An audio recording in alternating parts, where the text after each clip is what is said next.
ফাহিম আশরাফের ফাইফারে মাত্র 102 রানে গুটিয়ে যায় চট্টগ্রাম রয়্যালস।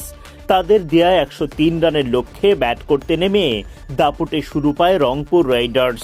রংপুরের দুই ওপেনার লিটন দাস ও দাউদ মালান দেখে শুনে দলকে এগিয়ে নিয়ে যান। চট্টগ্রামের বোলাররা যখন দিশেহারা তখন বাউন্ডারির মেলা সাজান লিটন মালানরা।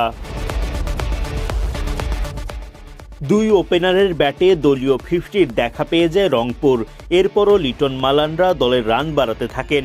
চট্টগ্রামের বোলাররা প্রাণপণ চেষ্টা করলেও তেমন কোনো প্রতিদ্বন্দ্বিতা গড়তে পারেননি এই ম্যাচে।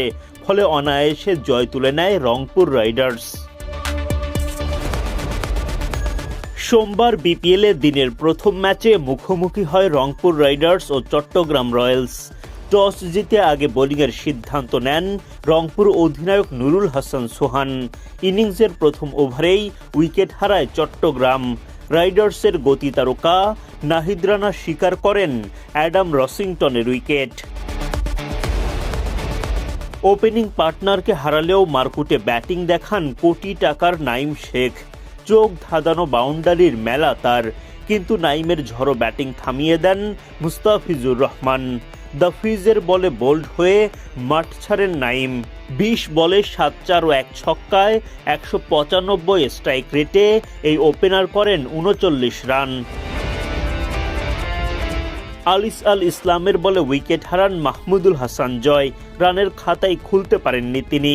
মাহফিজুল ইসলাম 6 বলে 1 রান করে আউট হন ফাহিম আশরাফের বলে। ফাহিমের বলেই বিদায় নেন মাসুদ গুরবাজ।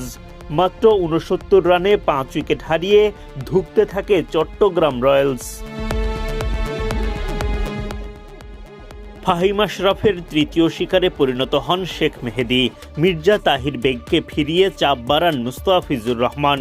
রংপুরের এমন দাপটে বোলিংয়ে চট্টগ্রাম ন্যূনতম লড়াইয়ের পুঁজিও গড়তে পারেনি।